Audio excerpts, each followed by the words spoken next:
आप देख रहे हैं न्यूज इंडिया, आपके साथ मैं रचना बंसल। दिल्ली का इबास हॉस्पिटल, जहां मानसिक रोगियों का इलाज किया जाता है, इस अस्पताल को अव्यवस्थाओं का दिमागी बुखार हो गया है। तमाम कोशिशों के बावजूद भी जिसका इलाज हो नहीं पा रहा। अस्पताल में व्यवस्थाएं वेंटिलेटर पर हैं। इबास की जर्जर इमारत दम तोड़ रही है। यहां इलाज कराने के लिए मरीजों को अपनी जान जोखिम में डालनी पड़ रही है। पता नहीं कब छत से प्लास्टर टूटकर सिर पर आकर गिर जाए, न जाने कब अस्पताल की छत से पानी सैलाब बनकर बह निकले। अस्पताल में एसी तो है, लेकिन उसका डक्ट टूटा हुआ है। अफसरों के केबिन को छोड़ दें तो अस्पताल में कहीं एसी काम नहीं करता, लिहाजा मरीजों को हाथ से पंखा हिलाकर ही काम चलाना पड़ रहा है। अस्पताल में इलाज के नाम पर मरीजों से सिर्फ और सिर्फ धोखा हो रहा है। दिल्ली समेत देश के अन्य राज्यों से मरीज अपने दिमागी बीमारियों का इलाज कराने के लिए अस्पताल पहुंचते तो हैं, लेकिन यहाँ उन्हें इलाज के लिए भारी परेशानियां झेलनी पड़ती हैं। इबास में मरीजों की लंबी कतार नजर आती है, लेकिन कतार में लगे हर मरीज के चेहरे पर सिवाय मायूसी के कुछ नहीं होता। दिमाग के इस अस्पताल में इलाज कराने भर में ही मरीजों और उनके परिजनों का दिमाग खराब हो जाता है। न्यूज इंडिया पर आज इबास में बदहाली की एक एक तस्वीर आपको दिखाएंगे। हर तस्वीर बोलेगी, भ्रष्टाचार की पोल खोलेगी। सवाल हुक्मरानों से भी होगा और तीखे सवाल उनसे भी किए जाएंगे जो बीते एक दशक तक दिल्ली की सत्ता पर काबिज रहे, जो सीना ठोककर इस बात का ऐलान करते रहे कि दिल्ली जैसा हेल्थ सिस्टम भारत में कहीं और नहीं है। इबास की ये हालत एक या दो दिन में तो नहीं हुई है, बल्कि ये सालों साल तक होती रही बद इंतजामी का नतीजा ही है। लेकिन अब राजधानी में सत्ता परिवर्तन हो चुका है। दिल्ली में अब 4 इंजन वाली बीजेपी की सरकार है। राजधानी में बीजेपी सरकार बने करीब 4 महीने हो भी चुके हैं, लेकिन दिल्ली की नई सरकार की नजर भी इबास की बदहाल स्वास्थ्य व्यवस्था पर पड़ी नहीं। ऐसे में दिल्ली के स्वास्थ्य मंत्री डॉक्टर पंकज सिंह पर भी सवाल उठने लाजमी है, क्योंकि उन्होंने इन 4 महीनों में न तो एक बार भी इबास का दौरा किया, न ही इबास की हालत सुधारने के लिए कोई कारगर कदम उठाए। इससे पहले नेताओं और अफसरों पर तीखे सवालों की बारिश हो। आप न्यूज इंडिया की एक्सक्लूसिव ग्राउंड रिपोर्ट जरूर देखिए।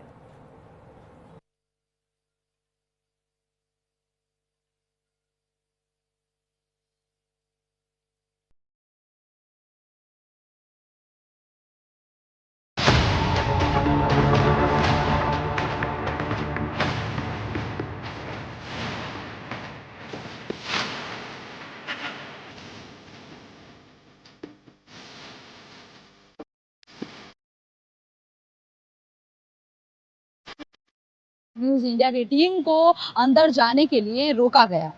पूरी मैनेजमेंट टीम, सिक्योरिटी टीम ने अंदर उन्हें नहीं जाने दिया, क्योंकि उन्हें कहीं ना कहीं पता था कि इस हॉस्पिटल की सच्चाई बाहर आ रही है। जहां जिंदगी बचाने की जिम्मेदारी हो, वहां मौत से मिलना पड़ जाए तो समझ लीजिए कि सिस्टम बीमार है, कोड़ है। और अब इलाज खुद अस्पताल को चाहिए। राजधानी दिल्ली का चर्चित मानसिक स्वास्थ्य संस्थान नाम है इबास हॉस्पिटल। समय है दिन का उजाला, लेकिन अस्पताल के भीतर अंधेरे हालात का जो सच है वो आपके रोंगटे खड़े कर देगा। हमारे विश्वसनीय सूत्रों की माने तो यहां मौत का दर यानी डेथ रेट 10% से ज्यादा बढ़ चुका है। उसमें 10% की बढ़ोतरी हुई है। तो क्या ये सिर्फ आंकड़े हैं? नहीं, ये तो जिंदा इंसानों की अधूरी कहानियां हैं जो अस्पताल की दीवारों में दफन हो चुकी हैं। ये सिर्फ डॉक्टरों की लापरवाही नहीं, ये सिस्टम के पंखे बंद होने की आवाज है। इन सब के बीच सवाल ये भी उठता है कि जब इलाज की जगह इंतकाल होने लगे तो क्या उस जगह को अस्पताल कहेंगे या उसे सरकारी कब्रगाह कहा जाए। और अब हम आपको लेकर चलते हैं उस परत के नीचे जहां बीमारी का नहीं, भ्रष्टाचार का इलाज चल रहा है। इस अस्पताल में जब हमारी टीम ने अंदर से पड़ताल शुरू की तो एक कर्मचारी, वहां के लोग बहुत सारी बातें बताते दिखे। बातचीत के दौरान सच सामने आया, जिसको सुनकर आप हैरान हो जाएंगे। अस्पताल के अंदरूनी कर्मचारी का दावा है कि यहां भर्ती घोटाला हुआ। सवाल यह है कि अगर भर्ती में ईमानदारी नहीं तो इलाज में इंसानियत कैसे आएगी। अगर अस्पताल के गेट पर ही घोटाला खड़ा हो तो अंदर मरीजों की सेवा नहीं, सिस्टम की सेवा हो रही है। ये कोई आम आरोप नहीं है, ये उस कर्मचारी की जुबानी भीतर का भूचाल है जो रोजाना अस्पताल के गलियारों में गूंजता है लेकिन बाहर आने नहीं दिया जाता। अब बताइए, जब अस्पतालों में भी जॉब एक धंधा बन जाए तो इलाज क्या होगा और विश्वास किसे बचाएगा? उसी मंजिल पे एक डॉक्टर है, उसका भी उसी की वजह से ये सारा आने वाली तो किसी के ऊपर गिर सकता है। और सीटी और MRI नहीं है, 3 साल से नहीं है, ठीक है। ये भी हो गया। पानी का देखा, मैंने वो गार्ड से बात की कि पानी नहीं है वहाँ पे। नहीं है ना इमरजेंसी में, इमरजेंसी पूरी भर्ती बनी हुई है, जबकि इतनी ठंडी होती थी। इमरजेंसी खाली है पूरी, लेकिन देखिए 2-3 लोग ही बैठे हैं वहाँ पे दवाई के लिए। कि जब ओपीडी टाइमिंग होते हैं तो मरीज ओपीडी में जाए। अगर वो इमरजेंसी में आएगा भी, अगर जैसे किसी ने कुछ पी लिया है, सुसाइड करने की कोशिश है तो ठीक है, अदरवाइज नॉर्मल आएंगे ओपीडी में आएंगे दिखाने के लिए। हाँ, इमरजेंसी फुल फ्लेजेड 4 बजे के बाद ही कोई आपका वो आएगा। अदरवाइज ओपीडी में डेफिनेटली, जैसे किसी को फालिज हो गया है या कुछ और हो गया है, दौरे पड़ रहे 10-12 तब वो इमरजेंसी में है, या सुसाइडल है या मारपीट कर रहा है, साइकेट्रिक ये न्यूरोलॉजी में भी देख के आना। ड्यूटी रूम में AC नहीं है, बेचारे जो बच्चे ड्यूटीज कर रहे हैं 24 घंटे, AC नहीं है, कूलर नहीं, बुरा हाल है, ठीक है। ICU में बुरा हाल है। ICU किधर है? वही है ग्राउंड फ्लोर पे, न्यूरोलॉजी। आप उधर बैठे इमरजेंसी में हाल देखें, ऐसे लगता है जैसे भर्ती हो गई है ना, उस टाइप का होता है। एक और इशू है, वो पता नहीं आप उठा पाओगे कि नहीं उठा पाओगे, कि 2022 के बाद जितनी भी इन्होंने भर्तियां की है ना, उसमें सब में कुछ ना कुछ इशू है। तो आइडियली एक जांच होनी चाहिए, जिससे क्या कैसी भर्ती हमारे डॉक्टरों की, जैसे मैं बताती हूँ एग्जाम्पल, जैसे कोर्स करूँ और आप बेसिकली क्रेडेंशियल्स पूरे होने चाहिए। ये कितने से कितने साल का है पूरा आपको पूरा होना चाहिए। तो जो PhD वाले इन्होंने भर्ती की है, कई लोग ऐसे हैं जिनकी एलिजिबिलिटी किसी न किसी रूप में गई, जैसे प्राइवेट हॉस्पिटल से किसी को रिक्रूट कर लिया, उसका एकेडमिक में तो पूरा ही नहीं है, समझे। फिर जैसे साइकेट्रिक सोशल वर्क में एक लेडी है जो पे स्केल में, जैसे एक होता है कंट्रैक्चुअल पोस्ट, एक होता है कॉन्ट्रैक्चुअल पोस्ट विद पे स्केल।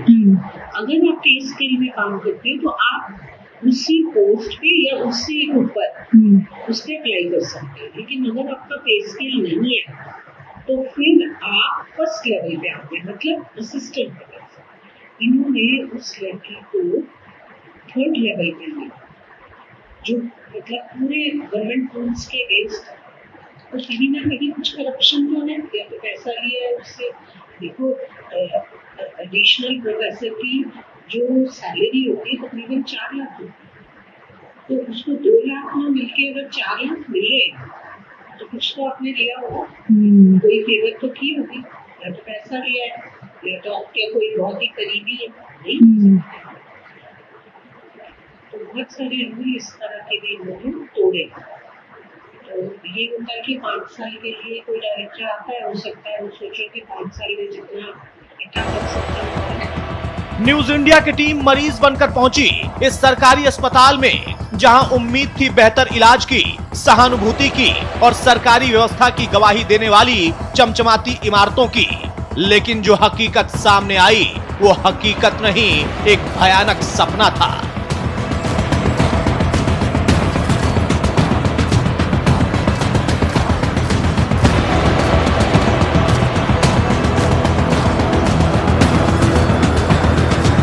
क्या हो गया सर? देखा नहीं उन लोगों ने? हाँ वो तो कह रहे कि आपका दिन नहीं है, उसकी दवाई तो मैं तो बोल रहा था एक दिन की दवाई तो कह रहे बाहर से लेना। बाहर से ले दवाई नहीं दिया उन्होंने? वहाँ लाइन में लगे हैं इतनी देर तक, हम वहाँ से बोला कि आप इमरजेंसी में चले जाओ। अब यहाँ पे आके बैठे कितनी देर, अब ये कह रहे हैं बाहर से दवाई ले लो। ये काम अगर होता तो हम पहले खुद ही कर देते बाहर से। दवाई नहीं दिया इन्होंने? वहाँ से भी वो बोल रहे कि आप इमरजेंसी में चले जाओ, आपका डे। अच्छा, इसकी इलाज चल रही है। उसको स्ट्रोक आ गया, झटके आ गए। तो दवाई नहीं दिया इन्होंने? ऐसे ही क्या इनका हर बार का? ऐसे ही क्या इनका हर बार? स्टार्टिंग में आया तो ठीक रहा, अभी पता नहीं क्या हो रहा है सिस्टम में। आप देखिए इस पहली तस्वीर को जरा गौर से। छतें टपक रही हैं, दीवारें सीलन से सड़ रही हैं, और जो नहीं सड़ रहा वो इस सिस्टम का जमीर है। हमारे कैमरे ने सिर्फ तस्वीरें कैद नहीं की, बल्कि सिस्टम की सड़न को पकड़ लिया। एक नहीं, दो नहीं, पूरे 5 बड़े खुलासे इस स्टिंग ऑपरेशन में सामने आए हैं।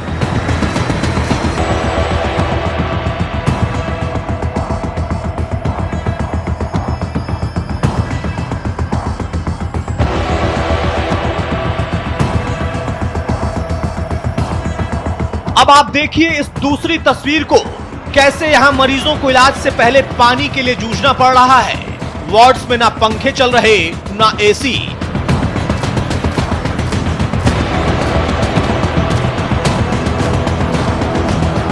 और जहां एसी लगे हैं वहां उनके डक्ट मौत की तरह लटकते नजर आ रहे हैं।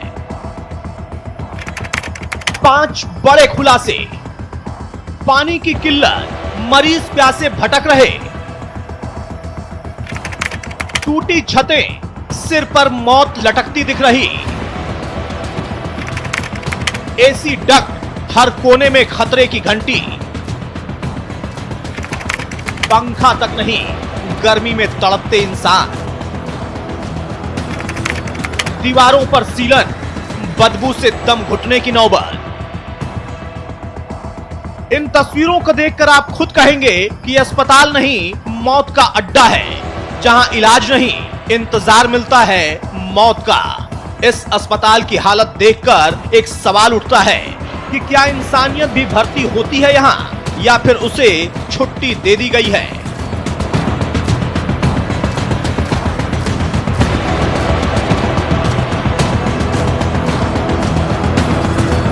और अब इन तमाम तस्वीरों के बीच टूटी छतें, टपकता पानी, सीलन से सड़ती दीवार, गर्मी में तड़पते मरीज और वहां के कर्मचारी, मौत के आंकड़ों के बीच आप देखिए।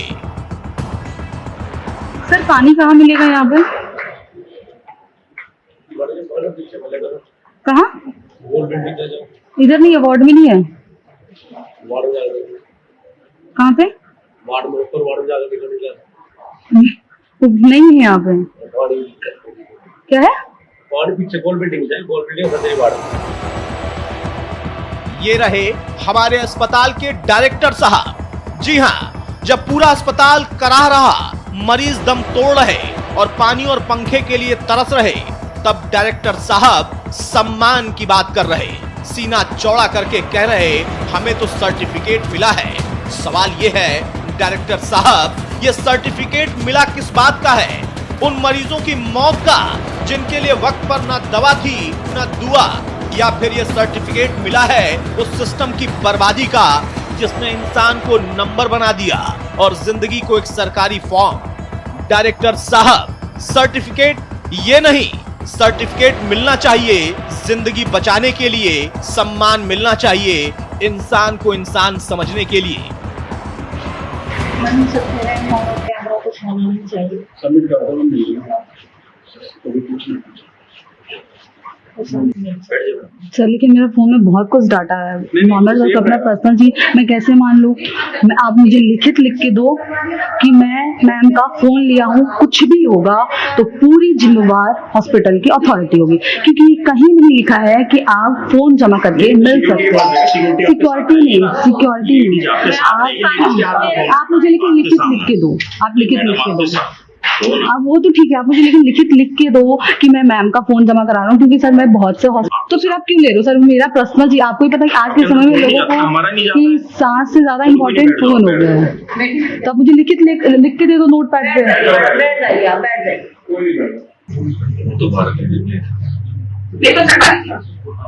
मैं हाथ में रख दूं, साइड में रख दूं, मैं फोन अपने हाथ में किसी हाथ रख दे रही हूँ।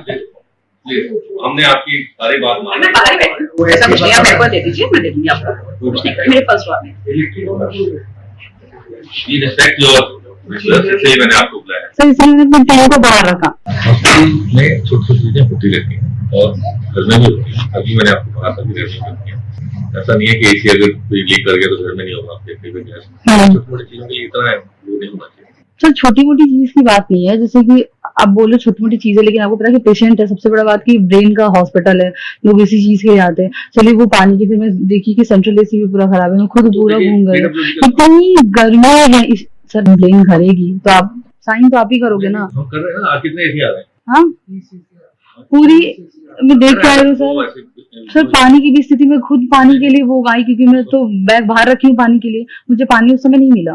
वो तो हो सकता नहीं कि पानी की भी देख लो सर, पानी की भी कोई व्यवस्था नहीं है वहाँ पे। सारे हमारे ठंडा पानी आ रहा है, सीएसआर से भी आ रहा है। इमरजेंसी में तो नहीं है सर, इमरजेंसी में भी आ रहा है भाई। हम हमारे सर क्या बात कर रहे हो सर, मैं पूरा इमरजेंसी घूम रहा हूँ। सेंसर लगे हुए सारे इमरजेंसी है, हाँ इमरजेंसी है। हाँ, आप किसी स्टाफ को बुलवा के साथ इमरजेंसी घुमा दो। मेरे कहने के बावजूद भी आपने न्यूज चलाई है।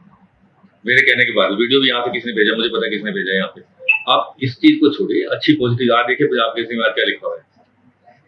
क्या लिखा हुआ है? पंजाब केसरी में जो पॉजिटिव लोग होते हैं ना वो पॉजिटिव काम करते हैं। पॉजिटिव और नेगेटिव की बात नहीं है सर, देखिए जो पॉजिटिव नेगेटिव आप उस चीज पे दिखाओगे, लेकिन जहाँ पे जो समस्या है, प्रॉब्लम है, जो जनता को प्रॉब्लम है नहीं होती है। हॉस्पिटल में इतना बड़ा हॉस्पिटल है, एशिया का लार्जेस्ट, यही तो प्रॉब्लम है ना कि सर इतना बड़ा हॉस्पिटल, यहाँ से अगर ऐसी मिस्टेक होंगी नहीं है ये, तो फिर वो तो प्रॉब्लम होगी ना सर। जो अगर प्रॉब्लम उस चीज पे, समस्याओं पे काम नहीं होंगी तो पर्सनली उस चीज की देखिए, अगर मैं भी एज अ पेशेंट, मेरे भी घर में है एक है, मैं नाम नहीं लूंगी, फैमिली मेंबर, उनको भी थोड़ा प्रॉब्लम है, मतलब मेंटल इश्यू जो भी उससे रिलेटेड है, तो उस चीज से दिखाने के लिए तो हम कहीं पे भी जाते हैं तो सबसे पहले क्या हॉस्पिटल हो गया, कुछ कुछ चीज होती है जहाँ पे बेसिक नीड्स तो पूरी होनी चाहिए सर। आपको तो अगर उस चीज पे, अगर बेसिक नीड्स में अगर प्रॉब्लम होगी सर, तो फिर तो ये सोचेगा कोई प्रॉब्लम नहीं है कि सर जो आम जनता, वो जो लोग आएंगे उनको तो सोचे कितना प्रॉब्लम हो, तो नहीं आता। तो वही तो बोल रही हो कि 3000 लोग इलाज कराने के लिए आते हैं, लेकिन वहाँ पे उन्हें जो बेसिक, जो उनकी चीज मिलनी चाहिए वो तो है मैम है। और सर क्या बात बोलो सर, मैं खुद घूम के आई हूँ, खुद वो चीज देखी हूँ कि वो है नहीं। आपको कल आपने न्यूज चला दी है, न्यूज चला दी तो ठीक है सर, जो है वो तो दिखेगा ना सर। न्यूज चलाई वो गलत किया है, वो गलत किया है। ऐसा नहीं होना चाहिए कि आप किसी हॉस्पिटल में अगर कोई एसी का डक्ट लीक कर गया तो वो न्यूज बन गई। सर वो पानी देख रहे हो किस तरीके से वो गिर रही थी, आधे घंटे में ठीक हुआ है वो, आधे घंटे में। आप मुझे उस जगह भेजिएगा थोड़ा किसी के साथ में, आपने बोला ना आधे घंटे में ठीक हुआ है। Authorise to speak to media, Delhi government ने मुझे ऑथराइज नहीं किया है। ऑर्डर दिखा दीजिए इनको कि दिल्ली गवर्नमेंट ने कहा है कि कोई भी मीडिया से बात नहीं करेगा। ठीक है, आप मीडिया से बात नहीं करेगा, मैं वो चीज समझ रही हूँ, लेकिन आपने बोला कि आधे घंटे में वो चीज ठीक हुआ है। ठीक है, आपके कहने से तो अब वो चीज से रिलेटेड प्रूफ तो दिखाओगे ना सर कि आधे घंटे में ठीक हुआ है। दिखा सकता ना, I am not answerable to you, I am answerable to Delhi government को दे, और मुझे ऑथराइज ही नहीं किया मीडिया को दिखाने के लिए, तो मैं कैसे आपको, मैं आपको ऑर्डर दे देता हूँ कि दिल्ली गवर्नमेंट ने जो ऑर्डर निकाले हैं। तो दिल्ली गवर्नमेंट ने बोला कि अगर आप वो चीज ठीक करा तो आप दिखा नहीं सकते। ऐसा नॉर्मल आप उस चीज को लेके कि मैं भी सेटिस्फाई हो जाऊँ, चलिए ठीक है आपने बोला मोनो, मैं भी देख लूँ कि चलो ठीक है वो चीज पे काम हो गया, जेन्युइनली हॉस्पिटल ने उस चीज को बड़े गंभीरता से ली है। बताएंगे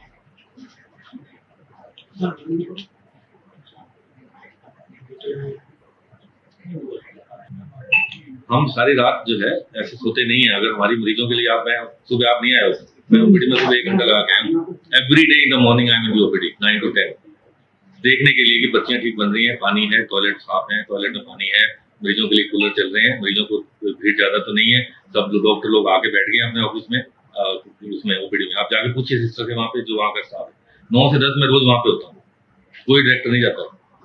आप किसी चीज को ना पॉजिटिव में लिया करो, क्योंकि एफर्ट कर रहे हैं, थोड़ा सा हॉस्पिटल है, सरकारी हॉस्पिटल है, थोड़ा सा आपको कोऑपरेट करना चाहिए, मोटिवेट करना चाहिए। इससे क्या है कि हम लोग काम, मैं आपको दिखाता हूँ रात को जो उन्होंने काम किया है, एवरीथिंग इज ओके दिखाता हूँ मैं कि सारे इंजीनियर लगे हुए हैं।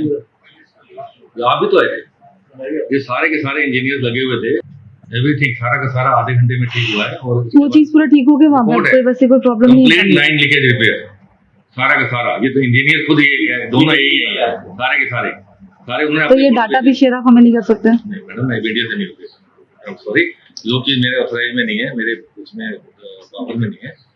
मैंने आप आए हो, आपने रिक्वेस्ट की है, मैंने आपको बुला लिया है आपको बताने के लिए कि ऐसा कुछ भी नहीं है जो आप चला रहे हो गलत था। वो छोटी मोटी चीजें होती रहती हैं हॉस्पिटल में, हर हॉस्पिटल में होती हैं, ऐसा नहीं कि ये वाला हॉस्पिटल है। आप किसी में चले जाए, जीटीबी में चले जाए, देख लीजिए क्या हालत है वहाँ पे।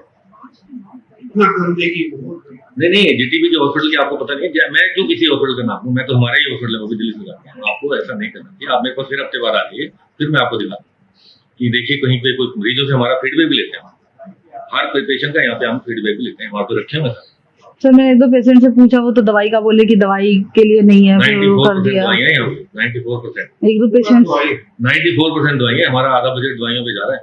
और आप पता है, आपको पता है एक मरीज जो यहाँ पे 80% मरीज दवाई लेने के लिए आते हैं, 20% जो आते हैं वो पहली बार आते हैं दिखाने के लिए। दवाइयाँ हमारी आगे सिटी स्कैन और MRI का क्या मामला है? दिल्ली सरकार ने दे दिया, लगने वाला है, लगने वाला है। तो जा रहा है, सिटी भी हमारे वो तो कैबिनेट का अप्रूवल है।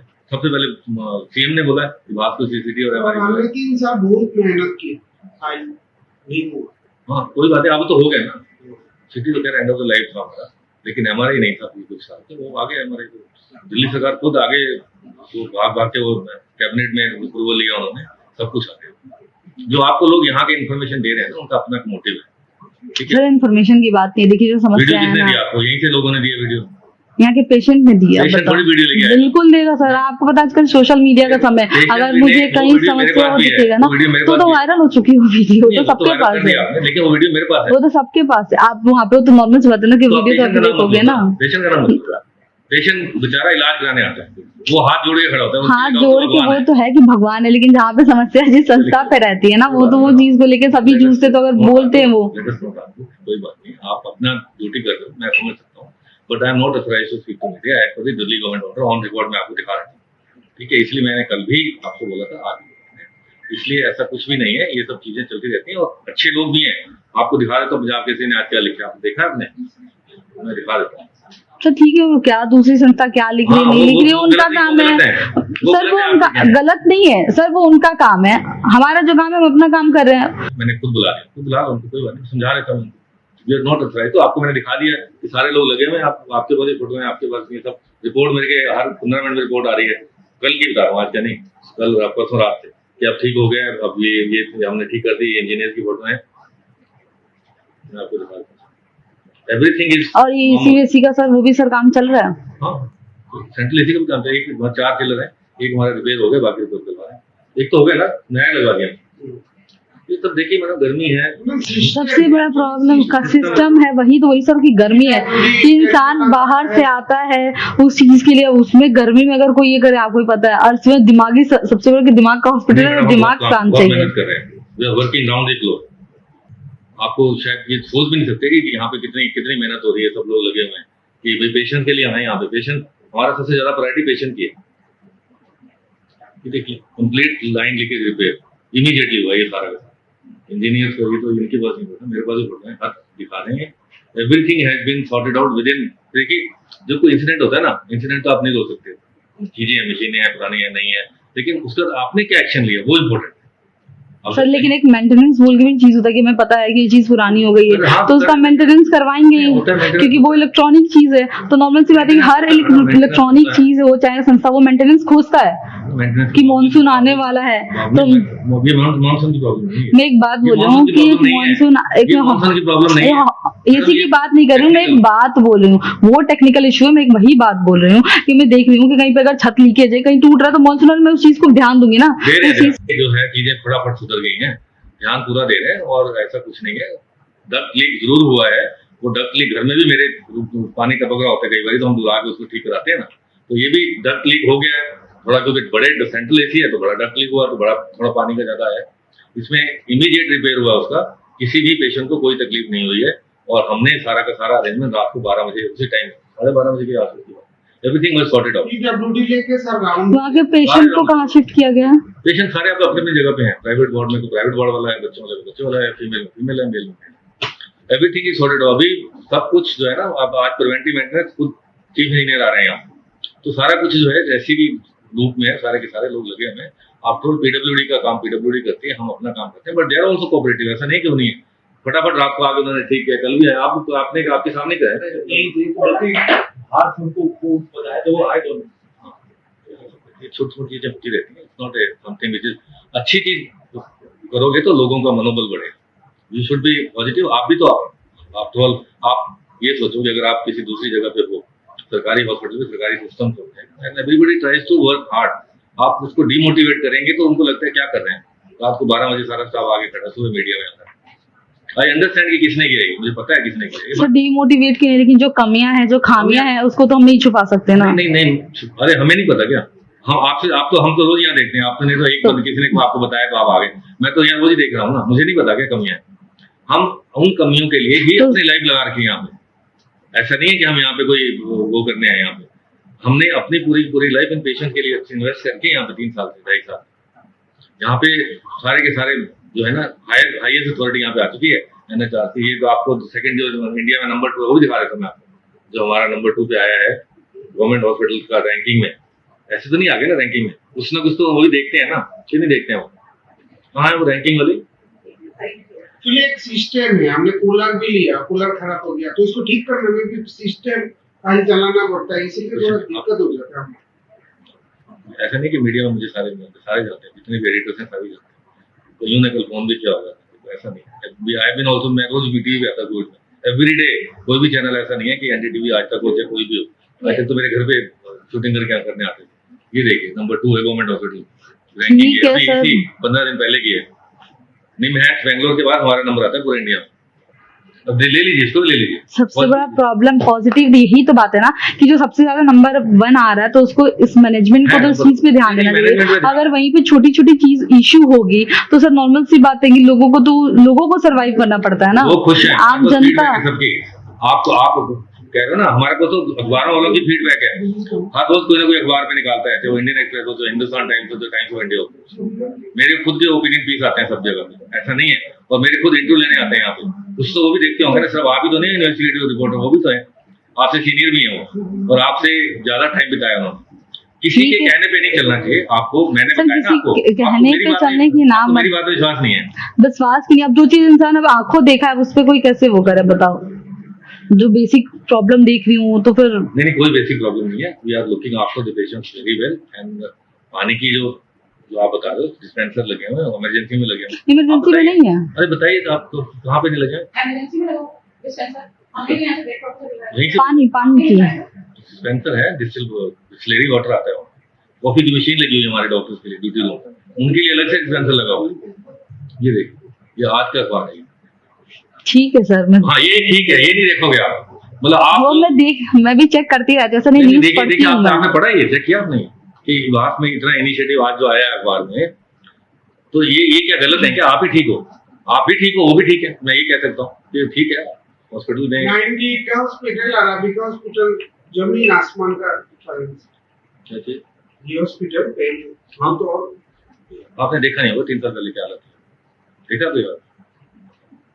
तो ईमानदारी से बताइए, आप 3 साल पहले कभी आए हैं? नहीं, मैं 3 साल पहले नहीं आई हूँ। There is a drastic change in patient care. Patients के लिए जो सुविधाएं पहले 7 काउंटर थे, आज 21 काउंटर है। नहीं, अभी पिछले 6 महीने में 21 काउंटर पेशेंट के लिए, ताकि भीड़ ना हो, लोगों के लिए लाइन लगनी पड़े।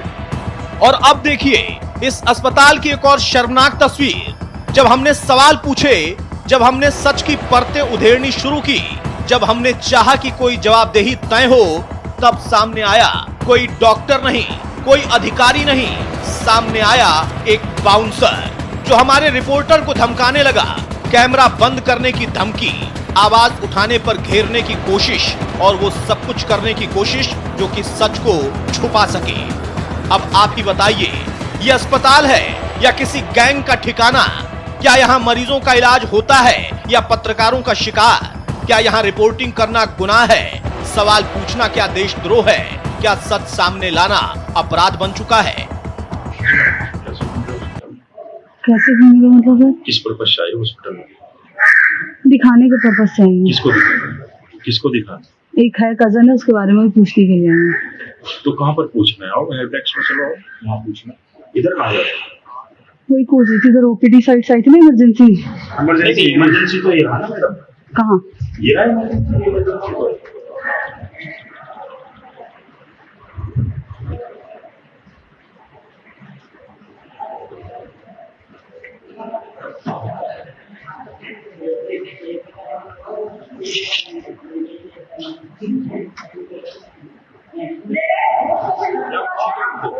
सिटी स्कैन और ये कहाँ होता है?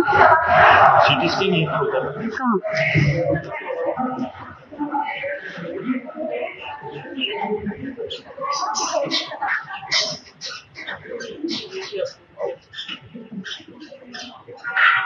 डॉक्टर से जानकारी करवा दे, ओपीडी में एडमिट है,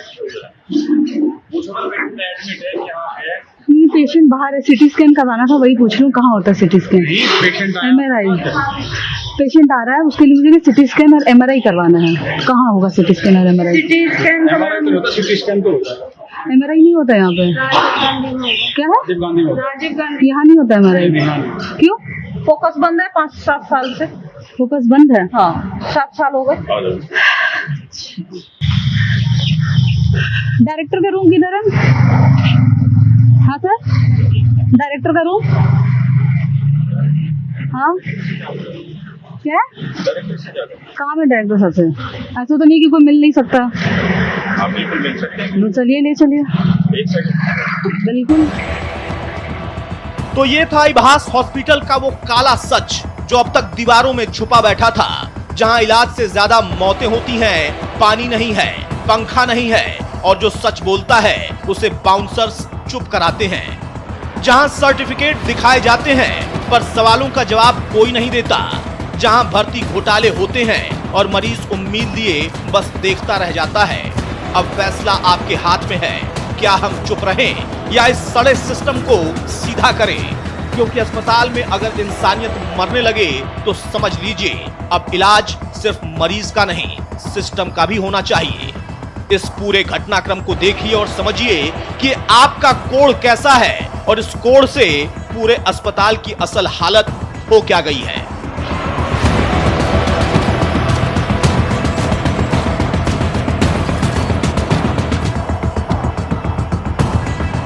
न्यूज इंडिया के लिए रिया पांडे की रिपोर्ट। ये डिटेल रिपोर्ट देखकर आपको ये जरूर समझ आ गया होगा कि इस हॉस्पिटल में जाने के बाद, यानी कि इबास में जाने के बाद जो मरीज अपना इलाज कराने के लिए जाएंगे वो उल्टा और बीमार होकर वहां से निकलेंगे। अब एक साथ आपको 8 अलग अलग तस्वीर दिखा देते हैं। इन तस्वीरों के जरिए दिल्ली के इबास अस्पताल में बद इंतजामी का आलम आप देखिए। इबास अस्पताल जहां बारिश के बाद छत से पानी सैलाब बनकर बह निकलता है। अस्पताल की छत जगह जगह से टूटी हुई है। छत से कभी भी प्लास्टर छूटकर गिरने लगता है, इससे बड़ी चोट लग सकती है, जान का जोखिम है। अस्पताल के एसी का डक्ट टूटा हुआ है। एसी का कोई सिस्टम यहां मजबूत नहीं, कहीं एसी काम करता है, कहीं नहीं के बराबर काम करता है। मरीजों और तीमारदारों की हालत यह है कि वो हाथ के पंखे से इस वक्त काम चला रहे हैं जब गर्मी इतनी ज्यादा है। मरीजों को हाथ वाले पंखे से काम चलाना पड़ रहा है। इबास अस्पताल की इमारत बिल्कुल जर्जर हो चुकी है। खतरे की घंटी चारों तरफ बजती हुई नजर आती है। अस्पताल में इलाज कराने आए मरीजों को अलग अलग परेशानियां झेलनी पड़ती हैं। मरीजों का हाल बुरा, मरीजों के साथ आने वाले तीमारदारों का हाल भी बुरा है। अस्पताल में स्वास्थ्य व्यवस्थाएं पूरी तरह से बदहाल हैं, लेकिन इन सब के बीच में अगर किसी ने अस्पताल मैनेजमेंट से सवाल पूछने की हिम्मत दिखाई तो उन्हें धमकाने के लिए अस्पताल में बाकायदा बाउंसर भी मिल जाएंगे, जो थोड़ी देर पहले तस्वीर आप देख भी रहे थे, जो सीधे गुंडागर्दी पर उतर आते हैं। इन तमाम अव्यवस्थाओं के बीच में इबास में कैसे हो रहा होगा मरीजों का इलाज, आप खुद अंदाजा लगा सकते हैं। ये 8 अलग अलग तस्वीरें देखी आपने और इन तस्वीरों को देखकर आप खुद ही सोचिए, इबास में आप इलाज कराने जाएंगे या फिर पहले से और ज्यादा बीमार होने आप जाएंगे। रिया पांडे जो कि न्यूज इंडिया संवाददाता हैं, उन्होंने ये स्टिंग ऑपरेशन करके ये सच्चाई आप तक, हम तक, दर्शकों तक पहुंचाने की कोशिश की। और साथ ही हमारी कोशिश ये भी है कि सिस्टम से जो जरूरी सवाल हैं वो हम कर सकें। मेरे साथ में इस पर बात करने के लिए ममता त्यागी जुड़ गई हैं, बीजेपी की प्रवक्ता। साथ ही साथ मेरे साथ रिया पांडे जुड़ गई हैं, दिल्ली से न्यूज इंडिया की संवाददाता। सबसे पहले रिया, आपको बहुत बधाई मैं दूंगी, बड़ा बहादुरी का काम आपने किया है। मैं जानती हूं कि आपके लिए भी परेशानियां रही होंगी, लेकिन आपने ये जो सच्ची खबर दिखाई है ये सिस्टम तक पहुंचानी जरूरी भी थी, ताकि हम पिछली सरकारों से भी सवाल कर सके और मौजूदा सिस्टम से भी ये सवाल हो। तो आप जरा बताइए, जब आप ये सब कुछ कवर कर रही थी, रोका तो आपको बहुत बार गया होगा, पीछे हटाने की कोशिश भी हुई होगी?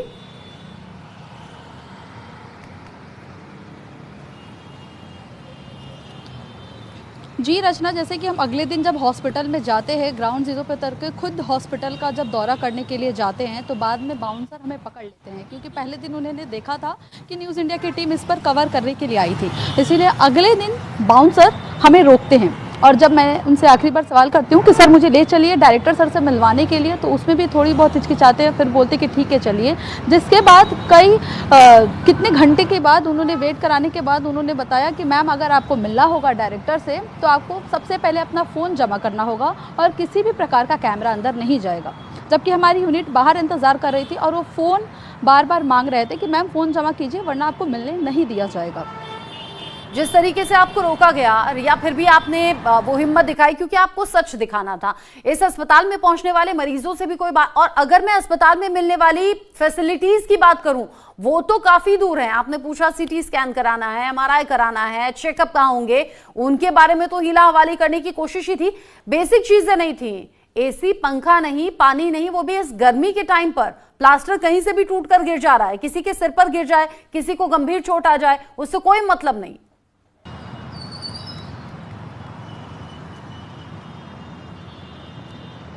जी रचना, जैसे कि हम हॉस्पिटल में गए थे तो हम जब दूसरे दिन जाते तो हम पेशेंट बन के ही गए थे, और जब मैंने हॉस्पिटल की स्थिति देखी, मैं इमरजेंसी वार्ड की बात करूं तो वहां का सेंट्रल एसी कई दिनों से ख़राब है, और लोग गर्मी के दिनों में, जबकि दिल्ली की गर्मी कितनी ज़्यादा है, कितनी गर्मी पड़ती है, और यहाँ पे लोग इलाज कराने के लिए पेशेंट्स ऐसे ही बैठे हुए हैं, गार्ड हो गया, पेशेंट्स हो गए, सब हाथ पंखे से हवा कर रहे हैं। और यहाँ तक कि इमरजेंसी वार्ड में पीने की पानी की भी व्यवस्था नहीं है। अगर आपको पानी पीना है तो 2-3 सर्कल छोड़ के पानी पीने के लिए बाहर जाना पड़ेगा।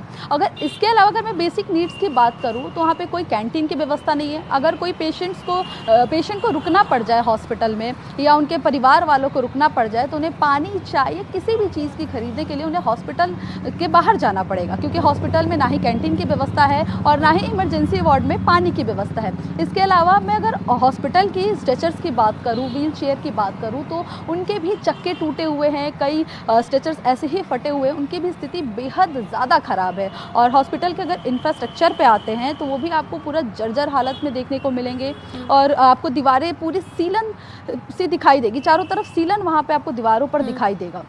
अब सीलन जो कि और नई बीमारियों को भी यहाँ बढ़ा सकती है, साथ ही पानी नहीं, हवा नहीं, वेंटिलेशन नहीं। सोचिए जरा कि मरीज यहाँ इलाज कराने जाए और बीमार होकर निकलेंगे या अपना इलाज करवाएंगे। ममता त्यागी जी भी मेरे साथ में है। ममता जी, ये जो डिटेल रिपोर्ट हमने आपको दिखाई और दर्शकों तक पहुंचाई, सबसे पहले तो मैं आपका रिएक्शन इस पर जानूंगी। रचना जी, आपने बहुत अच्छी रिपोर्ट आज दिल्ली की जनता के सामने रखी, और मैं इसके बारे में और भी डिटेल आपको दे सकती हूँ, क्योंकि मैं यहीं की निवासी हूँ और इबास हॉस्पिटल को मैं पिछले 20 साल से ऑब्जर्व कर रही हूँ। इबास हॉस्पिटल आज से 12 साल पहले एक ऐसा हॉस्पिटल था जहाँ पर न्यूरो सर्जरी की आईसीयू थी, और वहां पर ऑपरेशंस भी होते थे, बड़े क्रिटिकल ऑपरेशंस, जैसे ब्रेन में ट्रॉमा हो जाए, ब्रेन हेड इंजरी हो जाए, तो ये सारे ऑपरेशंस इबास में हो रहे थे। लेकिन आम आदमी सरकार ने पिछले 10 साल में इबास में ये हाल कर दिया कि वहां पर सर्जरी तो छोड़ दीजिए, वहां पर आईसीयू भी खत्म हो गया, और वहां पर जो एक सीटी स्कैन की पीपी के मॉडल पर चलती थी, प्राइवेट पार्टनरशिप के मॉडल पर, वहां पर सीटी स्कैन की मशीन थी, वो भी बंद कर दी गई। और कोविड के समय में से कोविड अस्पताल बनाने के बाद उसके बाद कभी इस अस्पताल की सुध ही नहीं ली गई। अब हमारी पार्टी, पंकज सिंह जी ने अभी थोड़े दिन पहले भी डिक्लेयर किया 37 सीटी स्कैन की यूनिट्स लगा रही हैं, जिसमें एक इबास भी हॉस्पिटल है, जिसमें भी प्राइवेट पार्टनरशिप के मॉडल पर फिर से सीटी स्कैन की सुविधा दी जाएगी। क्यों? क्योंकि इबास जिन पेशेंट्स को कैटर करता है उसमें सबसे ज्यादा हेड के, यानी हेडेक, एपिलेप्सी या ब्रेन से रिलेटेड या साइकेट्री या साइकोलॉजी के पेशेंट्स होते हैं, जिनमें सीटी स्कैन सबसे पहले एक बेसिक इन्वेस्टिगेशन निकल के आता है। इबास का पिछले 10 सालों में पूरी तरह से चीजों को दरकिनार कर देना, ये उस हालत को लेके आया है। लेकिन धीरे धीरे इबास पे अगर जब फोकस किया जाएगा तो चीजें ठीक होंगी और सुधार होता हुआ नजर आएगा। दिल्ली में अगर हम देखा जाए ट्रॉमा यानी हेड इंजरी के केस, इससे पहले अगर ऑपरेट हो रहे थे तो सिर्फ शिशु ट्रॉमा सेंटर पर और इबास में, आज से 12 साल पहले। लेकिन 10 साल पहले ये सुविधा सर्जरी की इबास में बंद कर दी गई है, और आपने बहुत अच्छा किया इतनी साहसी रिपोर्टिंग करके कि इबास की पूरी चीजें दिल्ली की जनता के सामने रखी, और इसमें आप अपग्रेडेशन या सुधार होता हुआ भी भविष्य में अच्छा, 4 महीने हो गए, कभी अस्पताल की तरफ रुख नहीं किया गया मौजूदा सरकार या जिम्मेदार लोगों ने? अभी थोड़े दिन पहले जब सीएम रेखा गुप्ता जी, अगर आपको याद होगा, जीटीबी आई थी तो इभास की रिपोर्ट वैसे कलेक्ट की गई, वो फिजिकली वहां नहीं गई थी, वहां पर भी चीजें पता की गई, लेकिन विजिट उन्होंने मेनली जीटीबी हॉस्पिटल किया था, जहां पर जीटीबी हॉस्पिटल में, अगर आपको याद हो, बहुत सारे मीडिया में भी ये रील लगातार चली थी कि कितने सारे वेंटिलेटर्स एक कमरे में बंद मिले, बहुत सारे इक्विपमेंट्स एक कमरे में ब्लॉक मिले जो यूज ही नहीं किए गए थे, जो ओपन ही नहीं किए गए, मतलब आईसीयू की फैसिलिटी या आईसीयू की फैसिलिटीज वाले इक्विपमेंट्स ओपन ही नहीं किए गए, मतलब उनकी एएमसी तक भी पूरी हो गई, मतलब कंपनी जो एक गारंटी देती कि 2 साल तक मेंटेनेंस हम करेंगे, वो भी पूरा हो गया और इंस्ट्रूमेंट्स को यूज ही नहीं किया गया। अब पीएम अभी जो योजना है जिसमें सर्जिकल यानी अपग्रेडेशन करना है, जब आईसीयू बनेगा, आईसीयू बनेगा, तभी वहां पर ऑपरेशन संभव हो पाएंगे। आप कह रही हैं कि आने वाले दिनों में यहाँ सुधार और बदलाव दिखेगा, लेकिन ये जो तस्वीरें जो रिया ने अभी दिखाई, वो तस्वीरें 1-2 दिन की या 1-2 महीनों की नहीं है, ये सालों साल अनदेखी हुई है, तब जाकर आज ये इतनी खतरनाक तस्वीरें हैं। मतलब जान जोखिम में डालकर आप अस्पताल में जा सकते हैं, वो भी भगवान भरोसे। तो ये किसके लिए, आप किसको इसका दोषी मानेंगी? क्या पिछली सरकारों ने अनदेखी की, पिछली से पिछली सरकारों की अनदेखी रही? कौन है इसका जिम्मेदार? पिछले 10 साल में इभास को कोविड आने के बाद, क्योंकि कोविड के दौरान इभास को इस लोकल एरिया का मेन कोविड हॉस्पिटल डेवलप किया गया था, सबसे पहले टेस्टिंग यहीं स्टार्ट हुई, लेकिन यहाँ पर कुछ सिर्फ टेस्टिंग रखी गई, आईसीयू खत्म कर दिया गया। उसके बाद इस अस्पताल की पूरी तरह से लापरवाही रही, यहाँ पर ना तो कोई ध्यान दिया गया। इसकी वजह से जब आप किसी सिस्टम में काम करना बंद कर देता है, मतलब सर्जरी बंद हो गई, एडमिशन बंद हो गई, जिसकी वजह से धीरे धीरे धीरे उसकी नेग्लेक्ट होता रहा वो हॉस्पिटल, और इसकी वजह से वो आज इस अस्पताल हालत में पहुंचा। इससे जुड़े हुए जो लोग जिम्मेदार हैं, क्या उनके खिलाफ एक्शन भी लेगी मौजूदा सरकार? बिल्कुल एक्शन लेगी और उसके अकॉर्डिंग कार्यवाही भी की जाएगी, और जो वहाँ के डायरेक्टर्स हैं उनसे पूछा भी जाएगा कि आखिर इस हालत में हॉस्पिटल को कैसे चलाया जा रहा है। अच्छा, आप रहिए मेरे साथ में। रिया, अगर हॉस्पिटल की ये हालत है और हॉस्पिटल से जुड़ा हुआ मैनेजमेंट, क्या वहां स्टाफ की कमी है, वहां सिक्योरिटी गार्ड से क्या आपकी बात हुई? आपको क्या लग रहा है इसके लिए सीधे तौर पर किसे जिम्मेदार बताएं? क्या पिछली सरकारों को, क्या मौजूदा सिस्टम को, या फिर भर्तियां सफिशिएंट नहीं है? क्या है रीजन?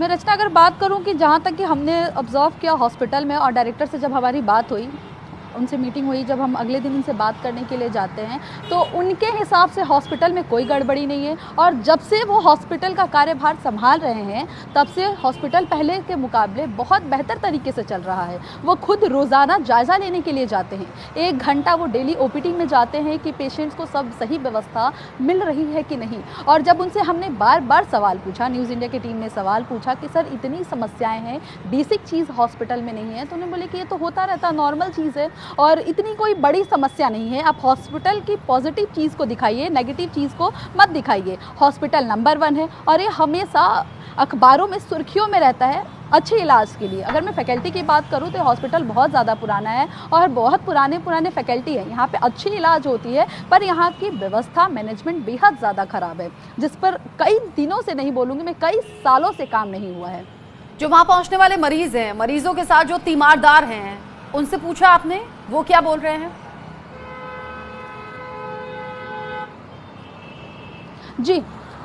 जी, जब एक पेशेंट के पिताजी से पूछा कि वो बहुत परेशान घूम रहे थे उस चीज़ के लिए, उन्हें दवाई के लिए बहुत ज़्यादा एक डिपार्टमेंट से दूसरे डिपार्टमेंट घुमाया जा रहा था, कई घंटे तक उन्होंने वेट किया, कई घंटों की लाइन के बाद उन्हें बाद में बोला जाता है हॉस्पिटल द्वारा कि दवाई नहीं है, आप बाहर से ले लीजिए। और वो इलाज के लिए कई सालों से यहाँ से अपने बच्चों का इलाज करा रहे, अपने बेटे का इलाज करा रहे थे, पर इतनी देर इंतज़ार करने के बाद उन्हें दवाई नहीं दी गई। और ऐसा उन्होंने बताया कि ये दवाई का भी सिलसिला कई महीनों से चलता आ रहा है, जहाँ कभी दवाई कुछ मिलती है, कुछ बाहर से ले लेने के लिए बोल दिया जाता है।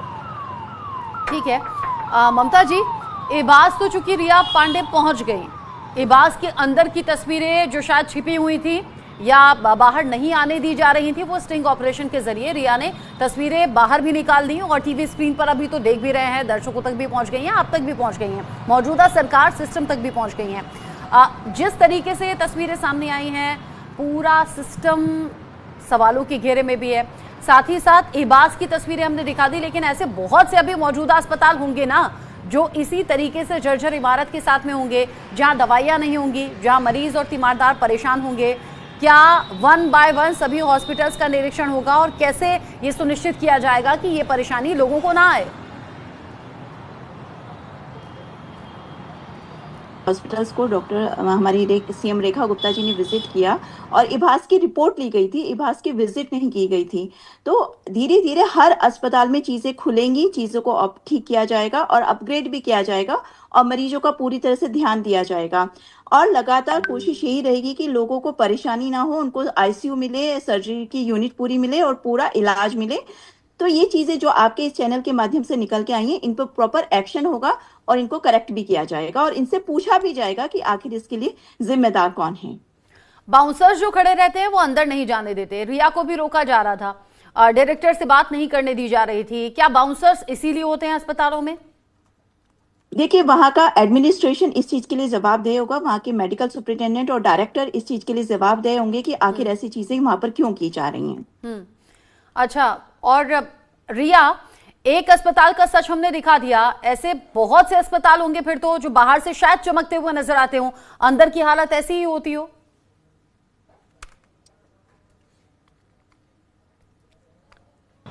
जी रचना, जब हमने इस अस्पताल पे जब सवाल खड़े किए तो यहाँ के डायरेक्टर ने खुद बताया कि मैम आप इस हॉस्पिटल की व्यवस्था की बात कर रहे हैं, यह हॉस्पिटल तो बाकी हॉस्पिटल के मुकाबले बहुत ज़्यादा सही है। अगर आप जीटीबी हॉस्पिटल में जाते हो तो आपकी वहाँ पे स्थिति देखने को मिलेगी, तो आप उस हॉस्पिटल पे खबरें कीजिए, यह हॉस्पिटल सही है। तो ऐसे और भी कई सरकारी हॉस्पिटल है जहाँ पे सही से लोगों को व्यवस्था नहीं मिल पा रही है और वहाँ का इंफ्रास्ट्रक्चर भी बहुत ख़राब है, जो कई सालों से उस पर काम नहीं किया जा रहा है। अब जिस तरीके से इंफ्रास्ट्रक्चर बिल्कुल कबाड़ जैसा नजर आ रहा है, या फिर ये कहिए जर्जर इमारत जैसे खंडहर में तब्दील होती हुई नजर आ रही है, ममता जी ये तो आप जानती हैं ना कि देश की राजधानी दिल्ली, और दिल्ली में सिर्फ दिल्ली के लोग ही इलाज कराने के लिए नहीं आते, वो देश के कोने कोने से, दूर दराज के इलाकों से आते हैं बड़ी उम्मीदों के साथ में। हम ये भी एक अज्यूम कर सकते हैं कि अगर देश की राजधानी दिल्ली के अस्पताल, जो सरकारी अस्पताल है, उनका हाल ये है, तो बाकी जगहों का हाल क्या होगा जो छोटे शहर हैं जहां कोई मेंटेनेंस होता ही नहीं। रचना जी, इसमें मैं एक बात कहना चाहूंगी कि जो जीटीबी हॉस्पिटल है वो इभास से लगभग 100 गुना पेशेंट ओवरलोड रखता है। यहाँ से बहुत ज़्यादा पेशेंट वहाँ पर है। इभास को अगर आप आईपीडी देखें, अगर ऋचा जी अंदर गए हों, तो total number of admitted patient मुश्किल से, जो मेरा आइडिया है, वो 10 के आसपास होंगे, क्योंकि वहाँ पर आईपीडी ज़्यादा रखा ही नहीं जाता है। वो मोस्टली पेशेंट्स को ओपीडी बेस पर ट्रीट कर रहे हैं और आईसीयू तो वहाँ पर नाम मात्र के लिए कार्य कर रहा है। तो अगर हम दोनों हॉस्पिटल्स को कंपेयर करें तो जीटीबी की जरा से भी लापरवाही 2 मिनट में सबके सामने आ जाती है, क्योंकि वो पर डे कम से कम 2 से 3 हज़ार पेशेंट्स को ओपीडी में देखता है और वहाँ पर आईपीडी कम से कम 400-500 पेशेंट रेगुलर एडमिट रहते हैं। तो जीटीबी और इभास को हम इसलिए कंपेयर नहीं कर सकते, क्योंकि इभास के नेग्लेक्ट होने का एक बहुत बड़ा कारण ये हो सकता है, क्योंकि वहाँ पर जो पॉपुलेशन, जितनी पॉपुलेशन को वो कैटर कर रहा है, वो ओपीडी बेस पे कैटर कर रहा है, वो आईपीडी बेस पर कैटर बहुत। लेकिन साथ ही आप ये भी तो सोचिए, मानसिक रोगियों का इलाज यहाँ पर होता है, मतलब वो परिवार पहले से ही कितना ज्यादा परेशान होगा, जहाँ कोई भी एक मेंबर ऐसा है, फिर दूर दराज के इलाकों से यहाँ पर आना, उन्हें इलाज के लिए लाना, फिर इंतजार करना बारी आने का, और फिर यहाँ जो फैसिलिटीज हैं, फिर वो तो तस्वीरों में सच पूरा बयां हो ही रहा है। मतलब वो तो डबल टॉर्चर हो जाते होंगे ना, कि उनके घर का एक सदस्य इस तरीके से बीमार है, उसके इलाज के लिए फिर इतना स्ट्रगल है।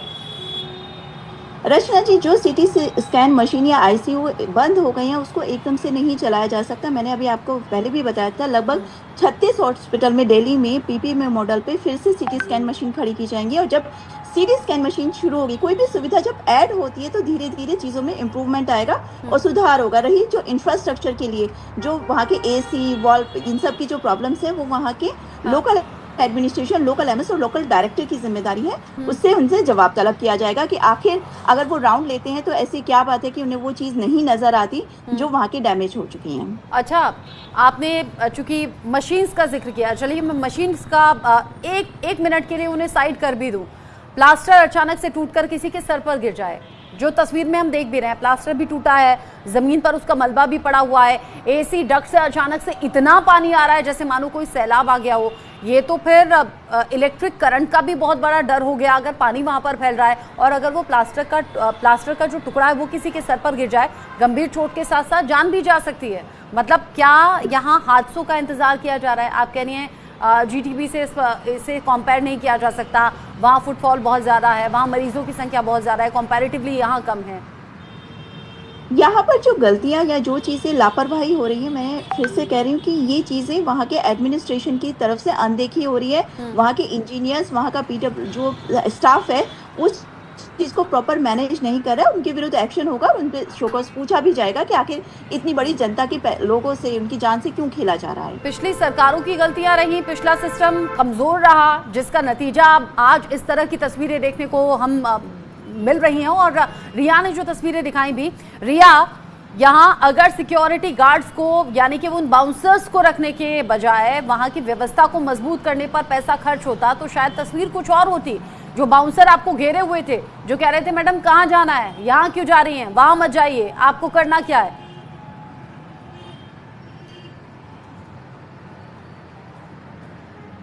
जी रचना, मैं बात करूंगी कि हॉस्पिटल के ये पहला जितने हॉस्पिटल के गेट है सभी गेटों पर बाउंसर लगाए गए हैं। तो जो 2-2 3-3 हर गेट पर बाउंसर खड़ा किया गया है, उसके बदले अगर यह बेसिक नीड्स पे काम करते, जैसे कि पानी की व्यवस्था हो गई, एसी ठीक कराने की व्यवस्था हो गई या कैंटीन खुलवाने की व्यवस्था हो गई, तो कम से कम जो मरीज और उनके परिवार वाले आते हैं उन्हें किसी भी प्रकार की असुविधा नहीं होती। वो बेसिक चीज़ों के लिए भटकते नहीं अस्पतालों में। पर यहाँ पर बेसिक चीज़ पर काम ना करके बाउंसर पे खर्चा किया गया है। और डायरेक्टर इस चीज पर बड़े कितने बाउंसर थे हॉस्पिटल में किसी भी चीज की समस्या नहीं है। आप कह रही हैं अलग अलग गेट पर बाउंसर थे, अस्पताल कुल मिलाकर कितने बाउंसर थे? जी मैं बात करूं कि एक गेट पे इनके 2 से 3 बाउंसर थे। जब मैं पहली गेट पे गई थी तो जिस दिन पहले दिन जब हम यहाँ पे स्टोरी के लिए आए थे ग्राउंड जीरो पर, जब न्यूज़ इंडिया की टीम आई थी तो वहीं पे 2-3 बाउंसर मौजूद थे। फिर हम जब दूसरे गेट पे जाते हैं तो हर गेट पे मुझे 2-2 बाउंसर दिखे थे। जब मेरी अंदर मुलाकात हुई तो उस समय 2 या 3 बाउंसर मेरे साथ थे। जब मुझे डायरेक्टर रूम में लेके जाया गया तो बाउंसर मेरे साथ रहते हैं, और जब मैं वहाँ से निकलती भी हूँ तो पीछे पीछे बाउंसर साथ में आते हैं कि हम बाहर से कुछ शूट ना कर पाए। जबकि हम बाहर हॉस्पिटल से बाहर, डायरेक्टर का कहना था कि आप हॉस्पिटल में शूट नहीं कर सकते हैं, इसलिए हम अस्पताल के बाहर जब स्टोरी कर रहे थे और लोगों से बात करने की कोशिश की तो उनके बाउंसर आके हमें धमकाते भी हैं कि मैम आपको ये समझ में नहीं आता है कि आपको शूट करने के लिए मना किया गया है, आपकी डायरेक्टर से बात हो चुकी है तो फिर क्यों शूट कर रहे हो। और वो यहाँ तक कि झगड़े पे उतारू हो गए थे कि मैम कैमरा बंद कीजिए वरना कैमरा तोड़ दिया जाएगा। मतलब यहाँ धमकी भी दी जा रही थी। ममता जी, हॉस्पिटल में बाउंसर्स की जरूरत होती है क्या वैसे?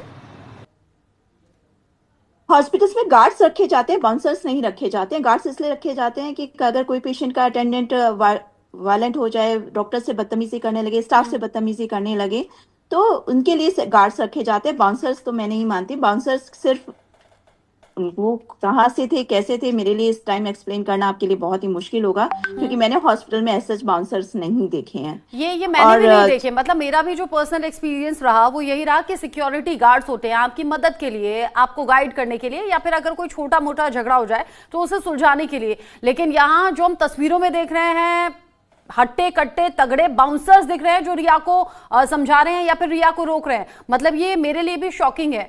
तो क्या ये बाकी हॉस्पिटल्स में भी इसी तरह का इंतजाम होता है? और अगर यहाँ इभास में ऐसा है तो इसका मतलब ये कि कुछ ऐसी चीजें हैं जो बाहर ना आ जाएं या फिर जिन्हें छिपाना है।